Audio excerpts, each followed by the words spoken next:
And sometimes, the most revolutionary ideas come from the most unlikely hands. Long before the iPhone ever lit up a screen, long before Apple became the world's most valuable company, there was a teenager, just 17 years old, hunched over a battered laptop in his parents' garage. He wasn't an inventor like Steve Jobs or an engineer like Wozniak. He was just a kid who loved to draw, who spent his nights sketching wild designs for phones that didn't exist yet. And as he doodled slick touchscreens and seamless bodies into his notebooks, he kept hearing one thought echo in his head. Why can't my phone do more? That was where the dream began.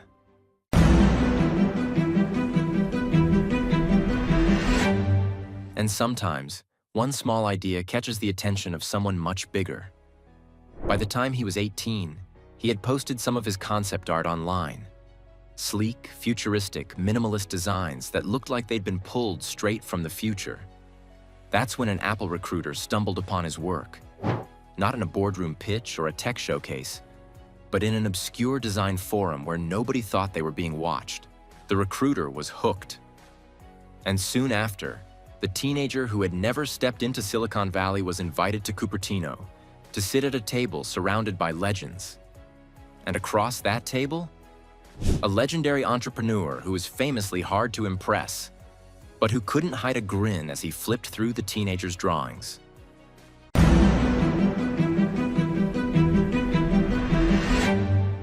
And sometimes, the boldest moves happen in the quietest rooms.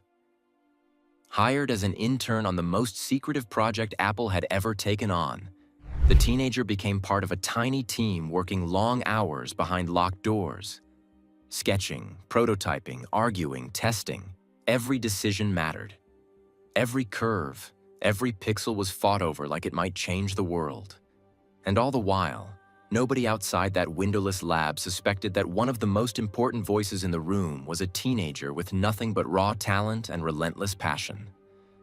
The first iPhone was taking shape, and this teenager, who just months before had been drawing by lamplight, was helping craft a device that would forever change the way humans connect. And they were just getting started.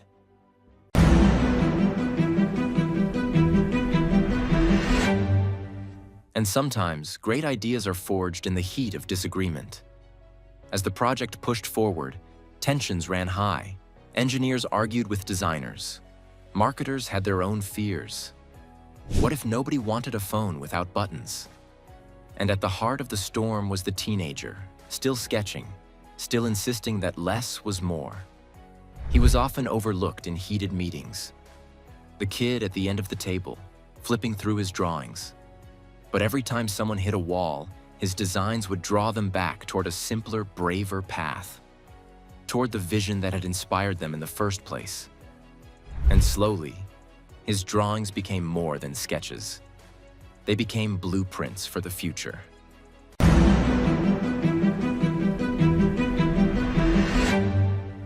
And sometimes progress looks like one giant leap, followed by a dozen steps back. Weeks turned into months. Prototypes failed. Touchscreens were too fragile, the battery too big, the software too slow. There were days it felt impossible. More than once, the teenager wondered if they'd ever get it right. He felt the weight of the world on his shoulders, afraid that a misstep would cost him his only shot at changing the game. But in one long late-night session, fueled by cold pizza and too much coffee, something finally clicked.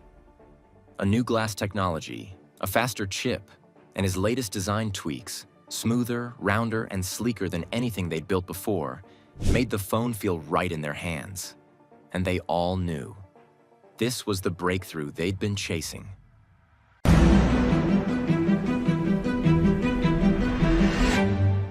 And sometimes, the future arrives faster than anyone expects.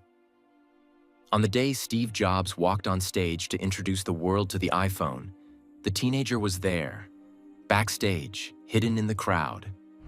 As millions watched, he thought back to the nights spent sketching at his desk, to the long, tense meetings where nobody thought he was listening, and to the first time someone had taken his crazy ideas seriously. And when Jobs finally held up the phone, his phone, the teenager felt something impossible and real at the same time. The world had changed forever, and he had been part of it.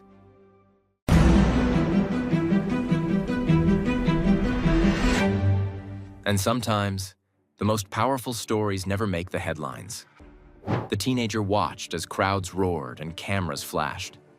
But his name never appeared on the screen. No magazine covers, no glowing interviews.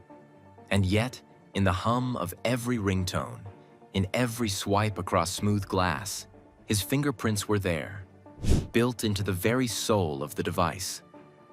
He had given his designs to a company that changed the world, and in return, he had learned that true innovation doesn't always need a spotlight. Sometimes, it just needs a belief that what you can imagine might matter. And by stepping up, even when nobody expected him to, he had left a legacy that would last forever. And sometimes, the most world-changing ideas come from someone brave enough to dream.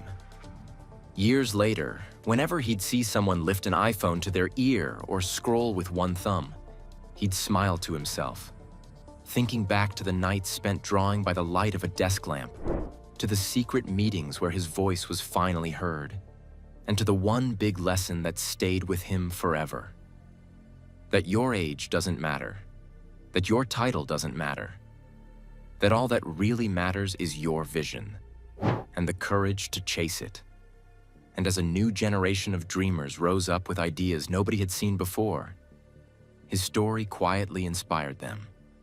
Because just like him, they were proving that sometimes the most revolutionary things are built by someone the world never expected. And all it takes is one brave teenager who refuses to give up.